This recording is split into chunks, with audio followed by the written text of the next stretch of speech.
Benyamin Netanyahou a déclaré s'être rendu dans la bande de Gaza et a promis une intensification des combats en cours. Un Noël sur fond de conflits, notamment à Gaza où le pape a dénoncé une folie sans excuse et en Ukraine où la guerre va entrer dans sa 3e année. Alexeï Navalny a été retrouvé dans une prison située en Arctique russe. Ce sont ses proches qui l'annoncent. Ils étaient sans nouvelles de l'opposant depuis près de 3 semaines.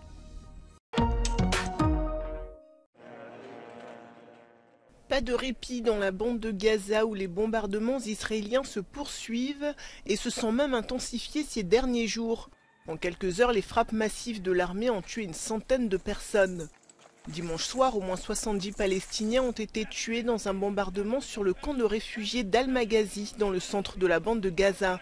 L'armée israélienne n'a pas confirmé ou démenti être à l'origine de cette attaque et a déclaré que l'incident était en cours d'examen. Alors que la situation humanitaire empire chaque jour un peu plus et que les appels à un cessez-le-feu se multiplient, le gouvernement israélien reste inflexible. Benyamin Netanyahou, qui a déclaré s'être rendu dans l'enclave palestinienne, a même annoncé une intensification des combats en cours. Dans un discours au Parlement, le Premier ministre a déclaré que le conflit n'était pas prêt de finir et qu'il avait besoin de plus de temps pour obtenir la libération des otages, des propos qui lui ont valu d'être chahutés par des familles d'otages.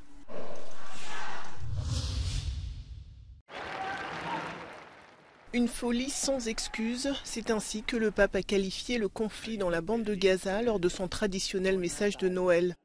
Depuis le balcon de la basilique Saint-Pierre, le souverain pontife a déploré les nombreuses victimes civiles et appelé une nouvelle fois à la cessation des opérations militaires. Les bombardements de l'armée israélienne qui se sont intensifiés ces derniers jours ont fait plus de 20 000 morts sur le territoire palestinien.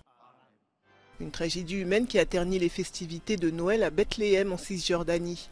Cette année, dans ce haut lieu du christianisme, l'ambiance n'est pas à la fête et toutes les célébrations de Noël ont été annulées. Dans la basilique de la Nativité, la messe et les prières des fidèles étaient tournées vers Gaza. Ce conflit a également été évoqué par le président allemand lors de son discours de Noël. Cette année, le monde a en effet montré son côté sombre, a déclaré Frank-Walter Steinmeier. Le chef d'État a mentionné l'horreur de l'attaque du Hamas du 7 octobre et déploré les victimes palestiniennes. Il a également rappelé que le conflit en Ukraine entrait dans son 2e hiver. Et pour se distancier de la Russie qui poursuit son offensive sur son territoire, l'Ukraine a pour la première fois célébré Noël le 25 décembre et non pas le 7 janvier comme c'est habituellement le cas dans ce pays à majorité orthodoxe. En février 2024, le conflit entrera dans sa 3e année. Cela faisait près de 3 semaines que ses proches étaient sans nouvelles. L'opposant russe Alexeï Navalny a été localisé. Il se trouve dans une colonie pénitentiaire située dans l'Arctique russe. Sa porte-parole assure qu'il va bien. Son avocat a pu lui rendre visite ce lundi. Selon l'un de ses proches, cette colonie est l'une des plus septentrionales et des plus éloignées de Russie. Les conditions de détention y seraient difficiles. Principal opposant à Vladimir Poutine, Alexeï Navalny purge une peine de 19 ans pour extrémisme. Ce lundi, à Belgrade, ils étaient encore nombreux à manifester pour dénoncer des irrégularités lors des élections législatives du 17 décembre. Le parti du président Aleksandar Vučić a revendiqué la victoire, mais le scrutin a été vivement critiqué par des observateurs internationaux qui parlent notamment d'achat de voix et de bourrage des urnes.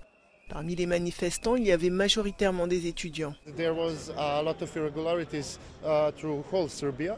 So this is the first action, and after that, if we don't have answer from ministry, we will go in the new blockades in next days. Lundi, le président serbe a reçu l'ambassadeur russe à Belgrade. La Russie, qui entretient de bonnes relations avec la Serbie, a accusé l'Occident de vouloir déstabiliser la situation.